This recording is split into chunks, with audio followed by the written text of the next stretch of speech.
Hey guys, Lee Calver here with Briggs Freeman, Sotheby's International Realty. I want to chat to you about Prosper. Now, you might have seen the video introducing you to Prosper and the reasons why to move there. Well, here's 5 things to consider on why you might not want to move there.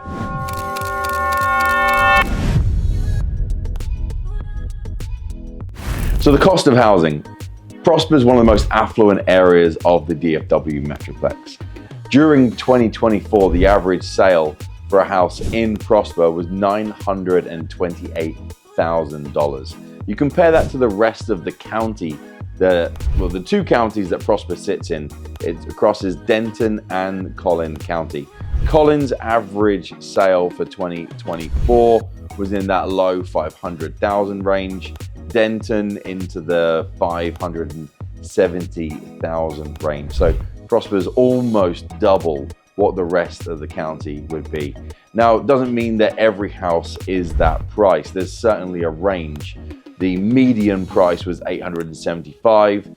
The top end was about $3.5 million. Now, you get some great properties for that. It's a newer area, so new construction is quite dominant in the area. 33% of all sales that happened in 2024 were new construction homes. All right, going from home values, let's just talk about property taxes. So property taxes, Collin County, where Prosper mostly sits, is one of the highest property taxes counties in the country. Now, Prosper sits over Collin and Denton County. So depending on where you are in Prosper, you might pay into 2 jurisdictions. But one, you'd be paying the town of Prosper, you'd be paying Prosper Independent School District, you'd be paying likely Collin County or Denton County, and then you likely be paying Collin College or Denton College as well. Now, on top of that, you could be paying a property improvement district tax. That's an additional tax for likely the neighborhood that you're in, so it's very neighborhood specific. Or you could be paying what's called a MUD tax, a municipal utility district tax. Now, these are where the neighbors of certain communities are paying towards the developments of those communities because the town wasn't in a financial position to bring that towards the development. So the developer sets it up where the owners that buy into the community help fund that. Now, a MUD tax generally doesn't ever go away. A PID, Property Improvement District, eventually does.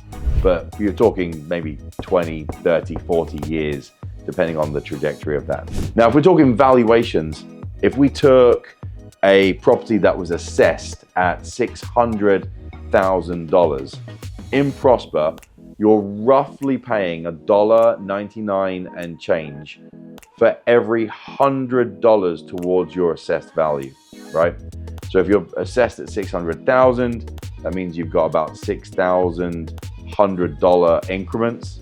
So you'd roughly pay just shy of $12,000 a year on the current rates for having a home that's assessed around $600,000. Now, being in Texas, you get exemptions. So if you're moving to Prosper and that's going to be your primary home, you can apply for that to be your homestead and you get a discount on the taxes. So right now, on your assessed value, you get a $100,000 deduction off your assessed value before those taxes get calculated. So you actually generally get a pretty decent savings from that exemption being a homestead.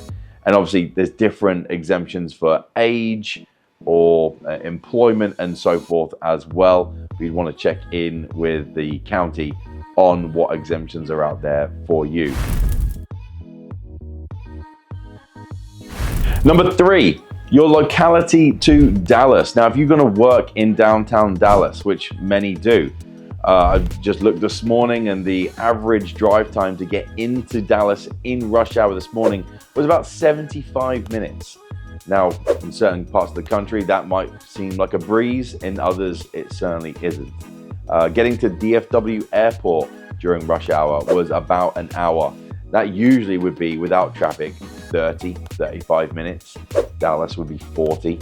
So Locality, you're going to be looking at traveling a lot up and down the Dallas North Tollway. The Highway 380 that goes through Prosper is being developing. That's going to improve drive times as well. Now, other things outside of work you might want to travel to Dallas for, obviously sporting events. The Mavericks are down there. I know Arlington's a little bit further out. That's where the Cowboys play. But you've got the theater, you've got great restaurants, entertainment, shows that are taking place down there. It's worth going, having that drive on occasion. Now, more things are coming to the Prosper area. So your demand for needing to go down there is getting less and less. But for some of you that might be working in Dallas, it's certainly something to consider. Number 4, development. Now, Prosper's still developing, funnily enough.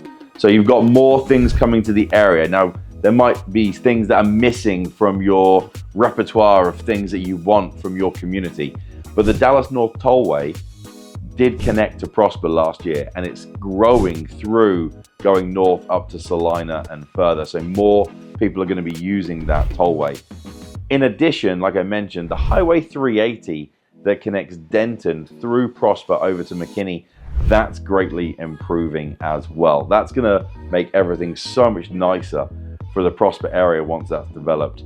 Just south of Prosper is the PGA site and Frisco, where they're doing the Fields development. Including the Fields development, you've got Universal Studios, the kind of more kid-focused park. The Fields development is having a kind of a more modernized style of community. They're bringing shops, restaurants, different ones actually for the DFW market are coming to that location.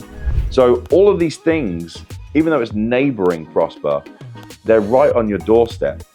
And right now, everyone that lives there is kind of living through the development and the construction of it happening. You get the highs of new amenities coming out and trying something new. You also get the lows of the construction, the congestion, and that might just not be for you right now. Or if you're not really one for living in a suburban area or an area that is growing, maybe you want acreage. I don't necessarily think Prosper's, it can fit right now, but I don't think it's got the future for you. You might be looking at something more, a little bit further out, but you want to be looking at that development pathway that is sitting in North Texas. More so with the development in Prosper, they're expanding on the current downtown to bring more amenities. They're adding more apartments down there. They're doing more bars, more restaurants, more businesses, more shops. It's gonna become more of a locality for the Prosper and surrounding residents to utilize. It's really been one of those missing pieces. There is a downtown, there's stuff there, but versus McKinney or Frisco or Plano, there wasn't as much to draw people to that location, something that Prosper's definitely looking to feed for the residents of the area. All right, item number 5, the last one for why you might not want to consider moving to Prosper. I'll be honest, I don't have a number 5. 5 doesn't exist for me. I've given you the 4 key parts of why you might not want to consider Prosper. But overall, Prosper's been one of the most in-demand communities in probably the country for a while. Windsong Ranch has been a leading neighborhood that you might see on social media with the lagoon and so forth. And it draws a lot of attention to the area. So for me, I've given you 4. There is no 5th. If you want to know more about the Prosper area, certainly reach out. Or if you're watching this and you live in Prosper and you think you have number 5 for me, let me hear it. Anyway, thanks for watching, guys, and look forward to more videos along this on the channel. Please like and subscribe or put in recommendations for what you'd like to see. Take care.